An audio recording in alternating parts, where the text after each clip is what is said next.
साथियों, जय श्री राम।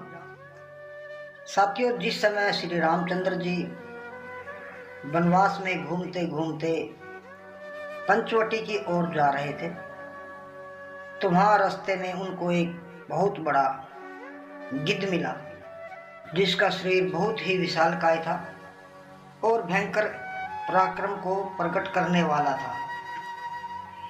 वन में बैठे उस विशाल पक्षी को देखकर भगवान श्री राम और लक्ष्मण उसे राक्षस ही समझा और पूछा कि आप कौन है। तो साथियों, हमारा आज की वीडियो का विषय है जटायु का श्री राम जी से मिलना और अपना विस्तृत परिचय देना। जटायु ने भगवान श्री राम को अपने कुल का परिचय दिया और उन्होंने 33 कोटि देवताओं का भी नाम लिया और शुरू से लेकर आखिर तक क्या बताया, ये सब बातें इस वीडियो में जानेंगे। तो साथियों, आपसे अनुरोध है कि हमारी इस वीडियो को पूरी देखना और हमारे चैनल को आपने सब्सक्राइब नहीं किया है तो कृपया करके चैनल को सब्सक्राइब कर लेना, ताकि आपको ऐसी ही और भी रहस्यमयी जानकारियों से भरपूर वीडियो आपको समय से पहले मिलती रहे। वन में बैठे हुए उस विशाल पक्षी को देखकर महाभाग श्री राम और लक्ष्मण जी ने उसे राक्षस ही समझा और पूछा कि आप कौन हैं। तब उस पक्षी ने बड़ी मधुर और कोमल वाणी में उन्हें प्रसन्न करते हुए कहा कि बेटा, मुझे अपने पिता का मित्र समझो। पिता का मित्र जानकर श्री रामचंद्र जी ने गिरिध का आदर सत्कार किया और शांत भाव से उसका कुल एवं नाम पूछा। श्री राम का यह प्रश्न सुनकर उस पक्षी ने उन्हें अपने कुल और नाम का परिचय देते हुए समस्त प्राणियों की उत्पत्ति का क्रम ही बताना आरंभ किया। महाभाऊ रघुनंदन, पूर्व काल में जो जो प्रजापति हो चुके हैं उन सब का आदि से ही वर्णन करता हूँ, सुनो। उन प्रजापतियों में सबसे प्रथम कर्दम हुए, तदनंतर दूसरे प्रजापति का नाम विकृत हुआ, तीसरे शेष, चौथे संसर्य और पांचवें प्रजापति पराक्रमी बहुपुत्र हुए, छठे स्थाणु, सातवें मारीची, आठवें अत्रि, नवें महान शाली क्रंतु, 10वें पुलस्त्य, 11वें अंगिरा, 12वें प्रचेता वरुण और 13वें प्रजापति पुलह हुए, 14वें दक्ष, 15वें विश्वान, 16वें अरिष्ट नेमि और 17वें प्रजापति महातेजस्वी कश्यप हुए। रघुनंदन, यह कश्यप जी अंतिम प्रजापति कहे गए। महायशस्वी श्री राम प्रजापति दक्ष के 60 यशस्विनी कन्याएं हुई जो बहुत ही विख्यात थी।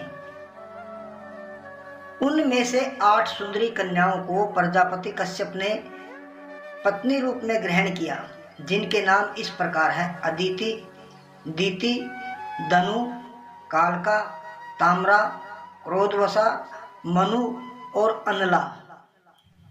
उन कन्याओं से प्रसन्न होकर कश्यप जी ने फिर उनसे कहा कि देवियों, तुम लोग ऐसे पुत्रों को जन्म दोगी जो तीनों लोकों का भरण पोषण करने में समर्थ और मेरे समान तेजस्वी होंगे। महाभाऊ श्री राम, इनमें से अदिति, दीति, दनु और कालका, इन चारों ने कश्यप जी की कही हुई बात को मन से ग्रहण किया, परंतु शेष स्त्रियों ने उधर मन नहीं लगाया। उनके मन में वैसा मनोरथ नहीं उत्पन्न हुआ। शत्रुओं का दमन करने वाले रघुवीर अदिति के गर्भ से 33 देवता उत्पन्न हुए, 12 आदित्य, 8 वसु, 11 रुद्र और 2 अश्विनी कुमार। शत्रुओं को ताप देने वाले श्री राम ये ही 33 देवता है। दिति ने दैत्य नाम से प्रसिद्ध यशस्वी पुत्रों को जन्म दिया। पूर्व काल में वन और समुद्रों सहित सारी पृथ्वी उन्हीं के अधिकार में थी। दनु ने अश्वग्रीव नामक पुत्र को उत्पन्न किया और कालका ने नरक एवं कालक नामक 2 पुत्रों को जन्म दिया। ताम्रा ने क्रौंची, भासी, शेनी धृतराष्ट्री तथा सुकी इन 5 विश्वविख्यात कन्याओं को उत्पन्न किया। इनमें से कौंची ने उल्लुओं को, भासी ने भास नामक पक्षियों को, शयनी ने परम तेजस्वी शयनों को, बाजों को, गिद्धों को तथा धृतराष्ट्री ने सब प्रकार के हंसों और कल हंसों को जन्म दिया। हे श्री राम, आपका कल्याण हो। उसी भावनी धृतराष्ट्री ने चक्रवाक नामक पक्षियों को भी उत्पन्न किया। ताम्रा की सबसे छोटी पुत्री सुकी ने नता नाम वाली कन्या को जन्म दिया। नता से विनिता नाम वाली पुत्री उत्पन्न हुई। श्री राम, क्रोधवशा ने अपने पेट से 10 कन्याओं को जन्म दिया, जिनके नाम है मृगी, मृगमंदा, हरि, भद्रमदा, मातंगी, सरदूली, श्वेता, सुरभि, सर्वलक्षण संपन्ना, सुरसा और कद्रुका। श्री राम, मृगी के संतान सारे मृग हैं और मृगमंदा के ऋक्ष, सुमर और चमर। भद्रमदा ने इरावती नामक कन्या को जन्म दिया, जिसका पुत्र है ऐरावत नामक महान गजराज, जो समस्त लोगों को अभिष्ट है। हरि की संतानें हरि, सिंह तथा तपस्वी विचारशील वानर तथा गोलांगुल लंगूर है। क्रोधवशा की पुत्री शार्दूली ने व्याघ्र नामक पुत्र उत्पन्न किए। नरश्रेष्ठ मातंगी की संतान मातंग यानी हाथी है।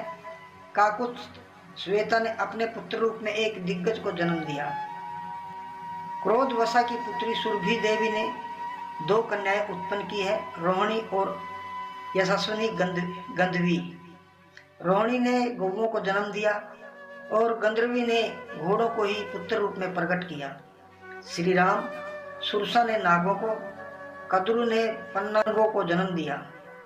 नरश्रेष्ठ महात्मा कश्यप की पत्नी मनु ब्राह्मण, क्षत्रिय, वैश्या तथा शूद्र जाति वाले मनुष्यों को जन्म दिया। मुख से ब्राह्मण उत्पन्न हुए और हृदय से क्षत्रिय। दोनों उर्वों से वैश्यों का जन्म हुआ और दोनों पैरों से शूद्रों का, ऐसी प्रसिद्धि है। कश्यप पत्नी अल्लाह ने पवित्र फल वाले समस्त वृक्षों को जन्म दिया। कश्यप पत्नी ताम्रा की पुत्री जो सुकी थी, उसकी पौत्री नीता थी तथा कटु सुरसा की बहन एवं क्रोधवशा की पुत्री कही गई है। इनमें से कद्रु ने 1 सहस्त्र नागों को उत्पन्न किया, जो पृथ्वी को धारण करने वाले हैं, तथा विनीता के 2 पुत्र उत्पन्न हुए हैं, गरुड़ और अरुण। उन्हीं विनीता नंदन अरुण से मैं तथा मेरे बड़े भाई संपाति उत्पन्न हुए हैं। शत्रुदमन रघुवीर, आप मेरा नाम जटायु समझे। मैं सैनी पुत्र हूँ। ताम्रा की पुत्री जो सैनी बताई गई है, उसी की परंपरा में उत्पन्न हुई एक सैनी मेरी माता है। हे श्री राम, यदि आप चाहें तो मैं आपके निवास में सहायक रहूंगा। यह दुर्गम वन मृगों तथा राक्षसों से सेवित है। लक्ष्मण सहित आप यदि अपनी पर्णशाला से कभी बाहर चले जाएं, तो उस अवसर पर मैं देवी सीता की रक्षा करूंगा। यह सुनकर श्री रामचंद्र जी ने जटायु का बड़ा सम्मान किया और प्रसन्नता पूर्वक उनके गले लगकर उनके सामने नतमस्तक हो गए। ये थी कथा श्री राम से जटायु के मिलन के बारे में। और जटायु ने अपने कुल का परिचय देते हुए श्री राम जी को जो कुछ बताया, ये प्रसंग हमें वाल्मीकि रामायण से मिला था, जो आपके सामने हमने रखा है। साथियों, मिलते हैं ऐसी ही एक और वीडियो में। तब तक देखते रहिए अच्छा सोचे। तब तक के लिए जय श्री राम, जय माता की।